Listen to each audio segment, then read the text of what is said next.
Hello, I'm Ritchie Knox, and welcome to Virtuous Teacher. In this episode, we'll be talking about the biggest mistakes that you may be making as a teacher that's stopping you from going from one level to the next.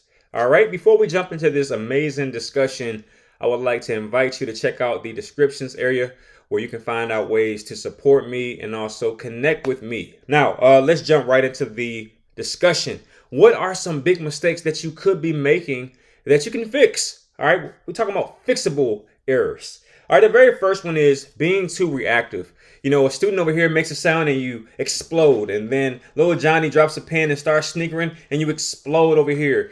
And then the PA system comes on, you get outrageously upset, and your students see it. All right, you're just too reactive. It's almost like you're hypersensitive. Everything that happens, a noise, a chatter, a laugh, and everything that's going on causes a reaction from you. That is not the way to be. All right. You have to be prepared. All right. You have to be ready for disruptions, distractions, so ready that when they happen, it's almost like you knew they were going to happen 10 years ago. You know or knew that these things were going to happen today 10 years ago. That's how you have to come across. So when little Johnny laughs, you correct it, but you don't overreact. We're trying to stop the overreaction to everything because you expect that a kid will be a kid or a young adult will be a young adult. So these behaviors don't cause you to go and spin out. All right, the next thing is one big mistake that you may be making: correcting all behaviors aloud. All right, so a student, is doing something in the corner and you feel like you have to verbally out loud check that student. Well, what if I told you that that is not always necessary? If a look or a gesture can fix the problem, then use that. Sometimes I'll be, doing something on this side, talking to this group of students, and we have this very hyper alert attention span when it comes to being a teacher. We can hear, see everything, right? That's our superpower. So you're teaching over to your right and you see something to your left that a student is doing and you know it's wrong, and you look over, and if you're me, you lock eyes with that student. You know what I'm talking about. You lock eyes with them and you give them a gesture or you give them a point and what happens is when you do that, you correct the behavior in a way that is nonverbal. And that puts the child in a very precarious position because when you when you check them out loud, now they must respond because you're damaging their credibility. Look, let me tell you something. When it comes to popularity and, attention and stuff like that, that is all kids have. In fact, I think that is their currency. All right. Popularity, attention, their reputation, that is their currency. That's the only thing they have. So when you check a student out loud, a lot of times what you're doing is you're inviting conflict. When in reality, a simple nod or a wink or what have you could fix the problem. And because you didn't embarrass them, they don't feel the need to respond aloud either. So there's, put it away, But you got signals. If you can use those, you'll become more efficient because now the student realizes that you don't want to embarrass them. You're not just correcting him or her for the sake of hurting their reputation. You're literally just trying to get them to put everything away so that we can take a test. So yeah, that shows maturity as an educator.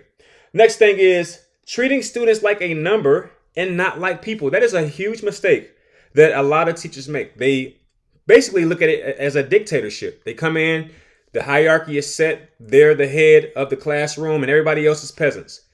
You don't ever want your students to feel that that is your mindset. You want to treat them like people because guess what?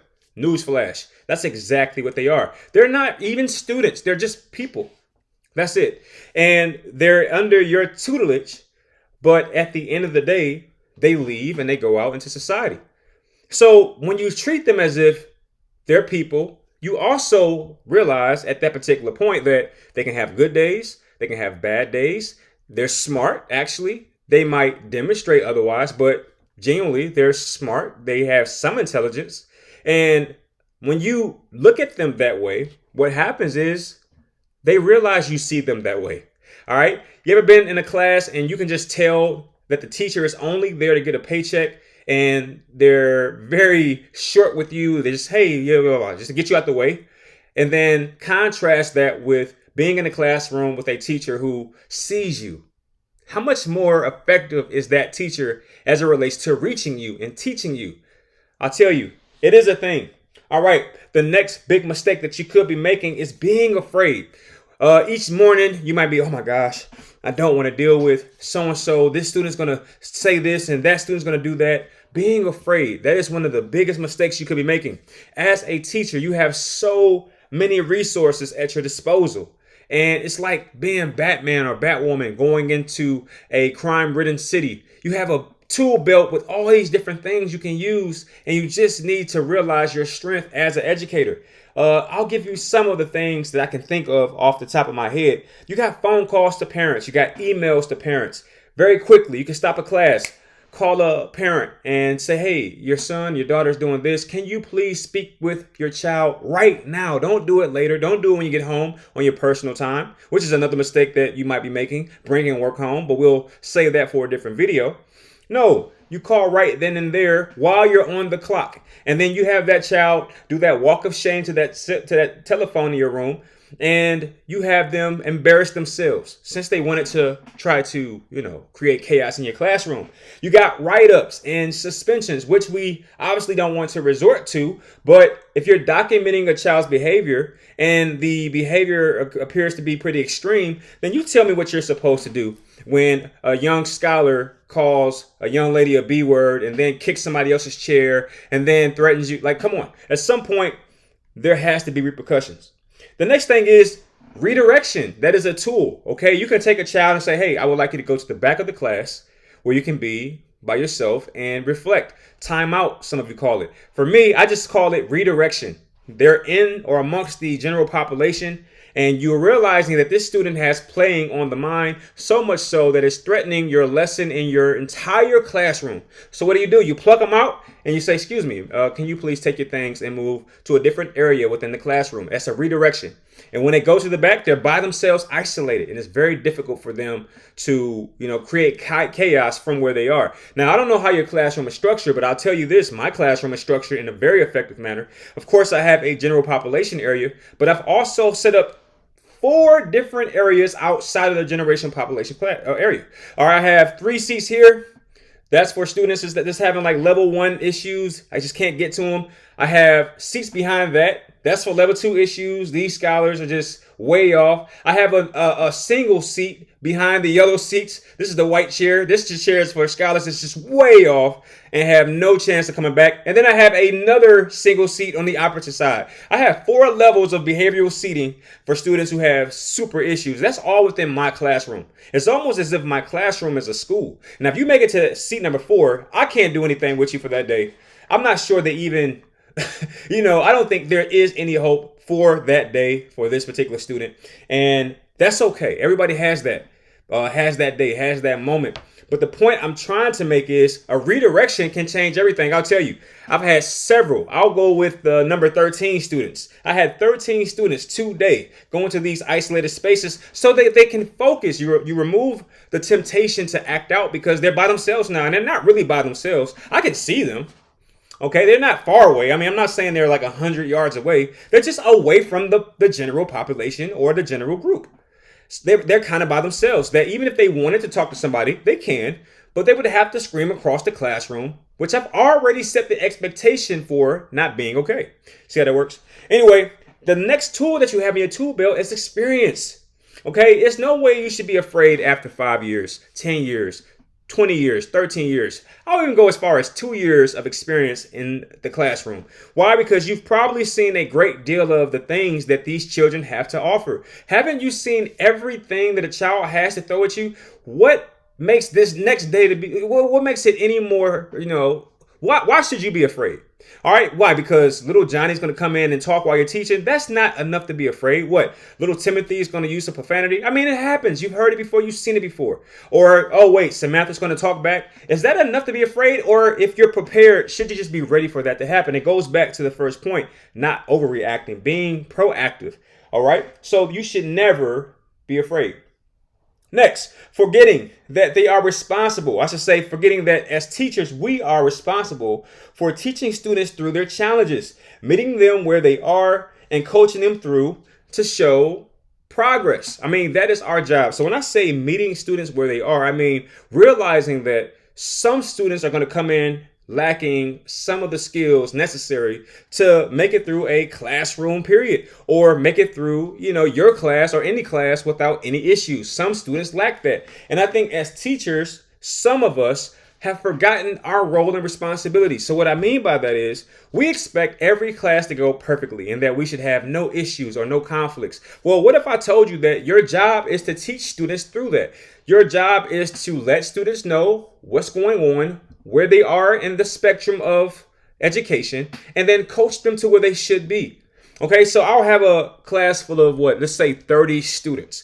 Of those 30, 28 can at least sit down and pretend to be on task. And let's say I have 2 students who just can't do it. Well, I'm not going to lose my cool and lose my I'm not going to go crazy and say I can't reach these 2 kids. I have to kick them out. No, you have to meet them where they are, create strategies for them, and hopefully get them to a space where they can at least get through your class. Maybe it won't be as clean or perfect as you probably prefer, but the point is you have to teach them and get them to a better space. That is your role. That's your job, to teach. I'll give you a perfect example, right? I had a young lady way off her rocker, just wasn't able to get through the class without disrespecting somebody. And oftentimes her disrespect was aimed at me.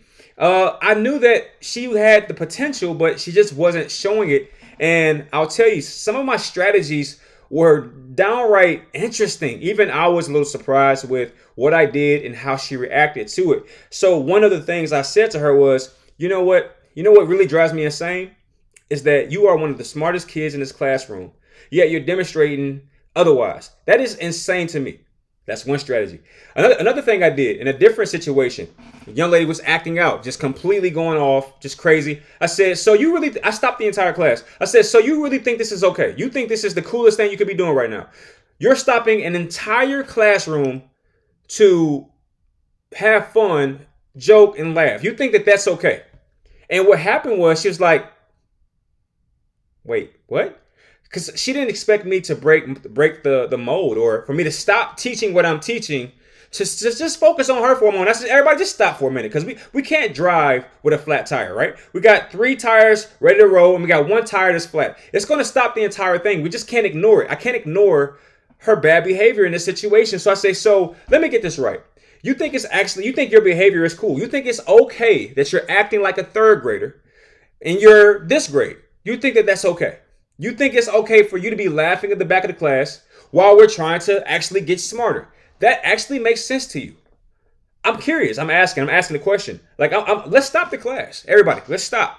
Because I really want to know how this person thinks. You think it's okay that while we're learning, you're in the back of the class, making noises, giggling, laughing, playing, falling on the floor. You think that's mature? You think that's actually a cool thing, huh? Because I'm trying to understand. And my psychology was actually genuine. I'm like, I really want to know if that's how you think. Do you think that it is a cool thing? Do you think it makes you look cool to laugh and giggle and play as if you're younger than what you are, and then being on the floor and falling out of the chair? Do you actually think that's cool? And it was a very interesting moment because she stopped and thought, like, wait a minute, I am acting like a little baby. And you know what? I really don't think that's cool. Because again, these children's reputation is everything to them. Do you really want your reputation to be that you act younger than what you are? Do you really want your reputation to be that you act like a baby? Like, is that what you want to be known for? And she had this thing about, you know what?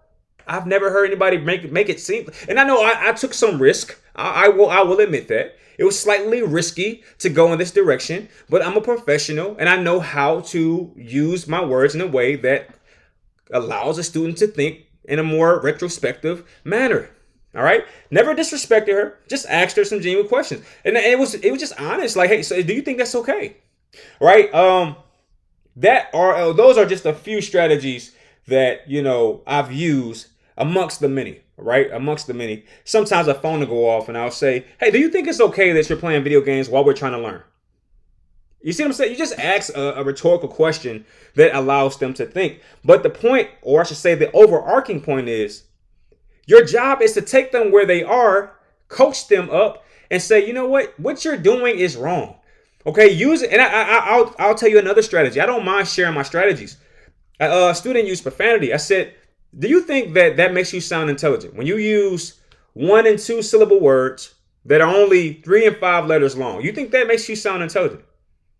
You think that's cool? You think it's cool to sound that way? I said, do you realize that is cool now? But once you get to be my age, if you're still doing that, do you know what that makes you look like? That makes you look like you're not educated. Do you realize that you're talking as if you're uneducated? Yes, it might be in now, but you will get older. And if that's all you know how to do is use 1 and 2 syllable words, they're only 3 and 5 letters in length. Do you understand that makes you seem uneducated? Do you understand that? And it makes the person think like, I never saw it that way. Another strategy, I'm sharing my strategy today. This was just yesterday. The class is going on. I got students talking while I'm talking. I said, you know what? Stop the entire class. That's my strategy. Stop the entire class. And I said, maybe it's my fault. Maybe I'm expecting you all to do something that you've never been taught. I said, maybe you don't know how to be quiet. I thought you might, but I can tell by how many people are talking with me as I'm giving out important information in a lesson.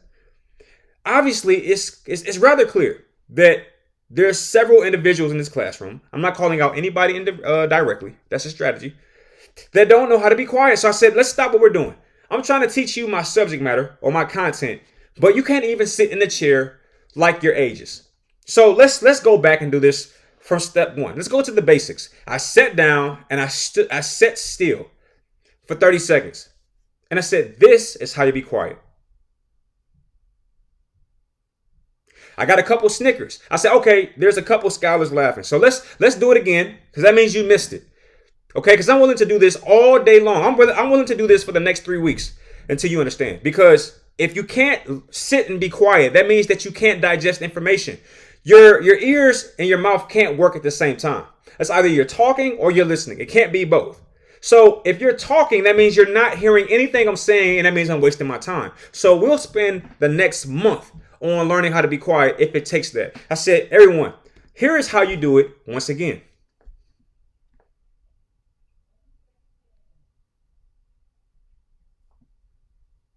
This is how you be quiet. That definitely changed the entire mood of the classroom. It's these strategies, right? And I'm meeting them where they are. I realize that where they are, they don't know how to be quiet in a classroom. I'm not expecting them to be quiet anymore. I'm finding out that they don't know how to do it. I'll go down into the slumps, into the mud, into the pit, to where their behavior is, and I'll coach them up to where they need to be. And in every instance, every example I provided, the next class, the next moment, the next minute, the next week, they all got better. I promise. Okay, so that is one. The next big mistake that teachers make is being unprepared. It is the worst thing that you can do as an educator, not be prepared. Here's what you do to combat that issue. You get a notebook. A notebook like this will do so much for you. In fact, I'll give you 2 tools to get yourself. All right, a notebook and a pen. And you write down everything that you plan to do within your class block.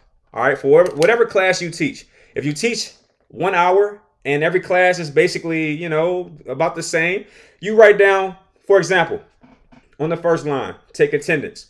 Always write everything that you plan to do down. So for my notes, it might say something like this. I'll give you a very clear example of what my notes might say. It will say, take attendance. Give students the opportunity to turn in makeup homework. Explain the newest homework assignment. Review quiz 1 questions and answers. Pass back papers. Clean up. Dismiss. I'll write it that way. So as I'm in my flow and in my motion, I'll look at my notes because, everything you write down, you don't have to remember it. And when you don't write it down, you do have to remember it. And if you're in the middle of a war, and when I say war, I mean in a class or a classroom where you're exchanging information and your students are, especially if you're having a crazy day where the announcements is going off, you got kids coming in late, you got people walking by or people coming in to grab students out. It's a lot that goes on within an hour of a classroom. So those notes are like your safety net, right? Things are off rocker and things are out of context and out of order. Well, hey, wait a minute. I'm supposed to collect homework now. Let's get to that. All right, class, can you please take your homework out? Okay, what I do now? Oh, we're going to take quiz. Take notes for quiz 1. All right, scholars, please take out whatever you're going to use so that we can prepare for quiz 1.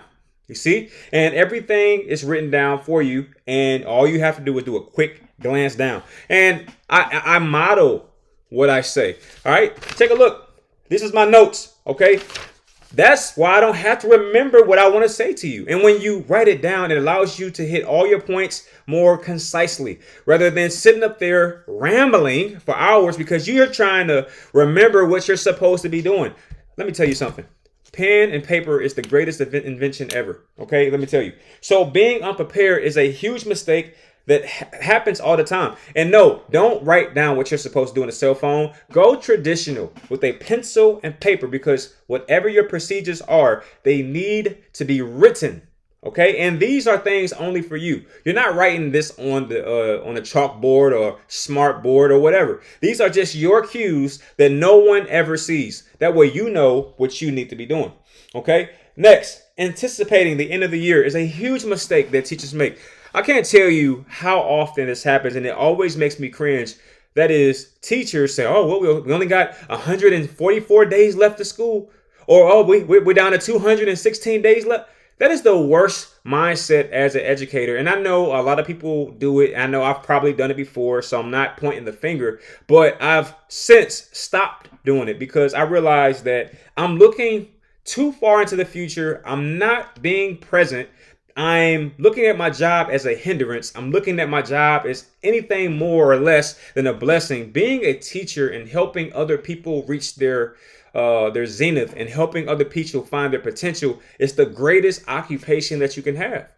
And we just happen to be getting paid for it. So what are you rushing? You want to get to the summer to do what? Sit in the house and eat potato chips? I mean, I have this saying, like, I don't understand why people rush time. That's the worst thing to rush. Do you understand you're rushing your own demise? I mean, can we just talk about the obvious? Man, I can't wait to the end of the day. Why? So you can be closer to the day you leave Earth? It makes no sense. You know, for me, I love to be present. I don't even want to talk about tomorrow. Let's just stay here. I wish time could slow down. I wish I can, sometimes, in my brain, I said, if I could work on Saturday, I would. Because I want to get in the process or in the mindset of enjoying teaching. Now, is it true that I want to work on Saturdays? No, but I'll convince myself otherwise just so I can, avoid that whole, when is the school year over thing? I hate that. Why? Because over the summer, what you want to do? Drink alcohol. And, so even if you do nice things or amazing things or paint on the weekends or wine and it doesn't matter. The point is be present. While you're in the, amazing space that you're in, cherish it. That's why it's called the present. It's a present. It's a gift to be here right now. Okay. I just think people get a little carried away with looking towards the end of the year. Do I get excited when the school year is about to end? Of course. But I'm not saying, hey, we're down to 422 days, 6 minutes. Yeah, I don't, in 2 seconds, I don't do that. All right. I enjoy my job. And I know a lot of people don't like teaching, but let me tell you something. It pays your bills, don't it? So it's a beautiful thing. And by all means, when you start to rush time, your students can tell. All right, we're talking about you're getting close to the end of the school year. It's February. And all of a sudden you're like, well, hey, we only down to about 3 more months. So I guess I'm going to just take my kids outside every mod or every period. That's how you know you're not focused. You're not locked in. Let me tell you something. My kids, they get so tired of doing work. They're like, wait a minute, we're working on the last day of school. I'm like, we're working until you are out of my sight and I'm not responsible for you anymore. That's how long we're working. Hey, Mr. Knox, are we going to be able to watch movies today? Not at all. I understand we're in our last 2 weeks of the school year. But guess what? I got a 10-question exam with your name on it. We're going to work. You know what? Because working makes time go faster. That's the secret sauce. If you want to get out of the school, if you want the school year to come to a close, then work your behind off because that is the only way it's going to happen. Doing something that, preoccupies you so much so that you're not looking at a clock or watch or a calendar, that's what's going to end things faster. It's not the other way around. Okay, next, speaking of time, one of the biggest mistakes teachers make is not being aware of time, not having a firm grip on time. You should always know what time it is. when things are about to start and when things are about to end. My greatest example is the movie Equalizer with Denzel Washington. It's the most coolest thing he does. Anytime he's about to get into a conflict, he'll check his watch very subtly. You can tell that the other characters in the room don't realize he's looking at his watch, but he's just kind of in the middle of a conversation. So you think you're going to do what to that young lady? And then he sets a timer and he destroys the entire room before the timer goes off. That's because he understands time, he appreciates time, and he realizes time is money. If I can knock these guys out in 30 seconds, it's much better than doing it over the span of 30 minutes. And slobbering it out. We're everybody's bleeding and sweating. We done win 12 rounds. If I can do it in 30 seconds because I'm capable of doing so, let's do it. The point I'm trying to make is having a firm understanding of when things are happening is such a underrated skill. Okay, I know what time my classes start, what time my classes end. I have such a strong grip on time. I can tell when the entire school is off time or off track. And even when the school is off track, sometimes I'll stay on track because what is in writing is what matters. If in writing it says your class starts at 8:30, that's when you should be starting, even if the school is going through different lapses and the buses is late and all this other stuff, because when it all hits the fan, they're going to go and look at a sheet of paper and they're going to say, well, what does the paper say? The paper says the class starts at 8:30. And if you're doing what the paper says, you know you're on the right track. Okay. And then when you're teaching, one thing you can't allow to happen is that you're in your flow so much that you lose track of time because you don't have a firm grip on it. I know exactly what time everything happens. I know what time the class ends. I know very well. I even set alarms 5 minutes before it ends to ensure that I know. All right. And because I've been that way for years, my students never worry. They know that Mr. Knox is in charge. He knows what time the class starts. He knows what times the class ends. And I don't even have to remind him. He is so on top of everything. When you're on top of your procedures because you wrote them down, and you're on top of the time because you keep a watch on and you understand what time things happen and then, the students can just relax and focus on being kids because you handle all the adult procedures. Okay, I know when everything is happening at all times, and I'm always on time, which we can talk about. We can talk about, how important being on time is, right? If you are asked to be at a particular place as far as teaching kids is concerned, you need to be there. Period. I don't care what anyone says. You need to be there. You need to be on time. And once you show that level of punctuality, the kids trust you. And when you get a student's trust as it relates to doing your adult job, it just allows them to be free. You never know until you know it. Those who know what I'm talking about know exactly what I'm talking about. Anyway, the next big mistake, and I won't even call this a big mistake, I'll just call it a small mistake, that is wasting learning time on ticky-tack stuff. Bear with me on this one. Here's what I mean. Cell phones, uniforms. I'll stay there for just a moment. Sometimes as a teacher, you can waste a lot of time on arguing with students. Put your phone up. Put your phone up. I told you, put the phone. It takes so much time to keep doing that. Hey, take the hoodie off. Take the hoodie off. You can't wear hoodies. The school says.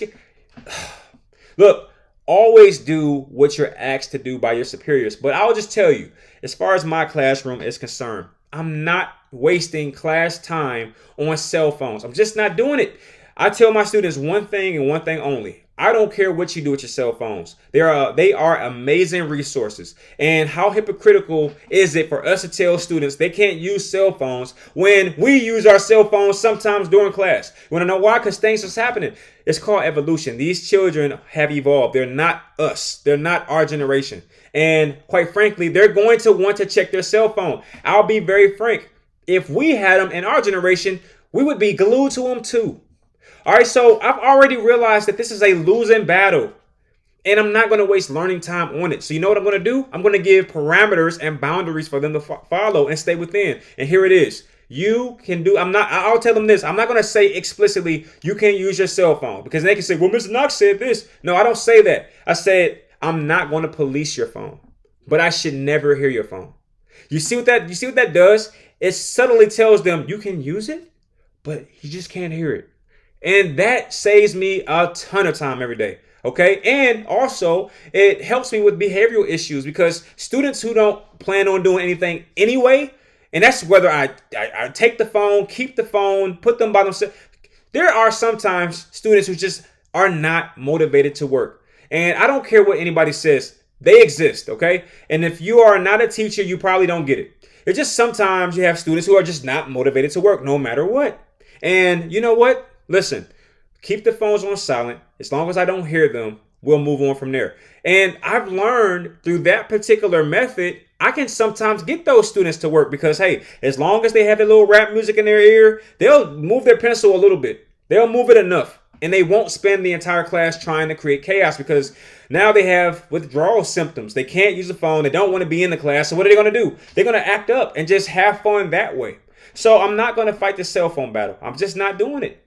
All right. And the other thing is the uniforms, because some people, I used to do this. I used to be the biggest stickler for, all these little peripherals. Hey, the school says you can't wear bracelets. Oh, you can't wear big hoop earrings. Oh, nope, you can't wear little decorations in your hair. Oh, you can't wear a sweater backwards. I used to do that, and it just take 5 to 10 minutes arguing with kids every day. I've gotten to the point where you say, you know what? I'm done with it. Because here's what happened. I was such a stickler when it came to the wrong color hoodie or whatever that the kid went to the principal and said, well, Mr. Knox is not letting me wear it. And even though it is in writing that they can't wear this kind of hoodie with graphic symbols on it, the principal sided with the student. And I realized from that day forward, you know what? It's just not organized enough for me. I'm never doing it again. Ever. I don't care if we get a different principal. I'm not doing it again. I wasted so much time enforcing these rules just for the principal to say, well, you know what? I have a personal relationship with the student and let him wear it. I'm done. All right. That's all I need. Just show me one time where it's inconsistent and I'm done forever. All right. And the last one, this is the most important one. Demonstrating, let me set it up perfectly. The last mistake that teachers make that you have to avoid is not demonstrating your own rules. All right, if you have a rule about no cell phones, don't you ever bring out a cell phone in that class. You hear me? Put it away.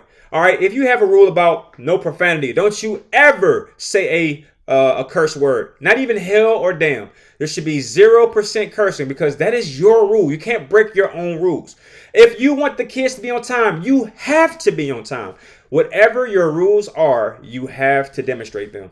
And I can't say it any more clear than that. All right, because when you demonstrate them, then they know what it looks like and then they can follow it as well.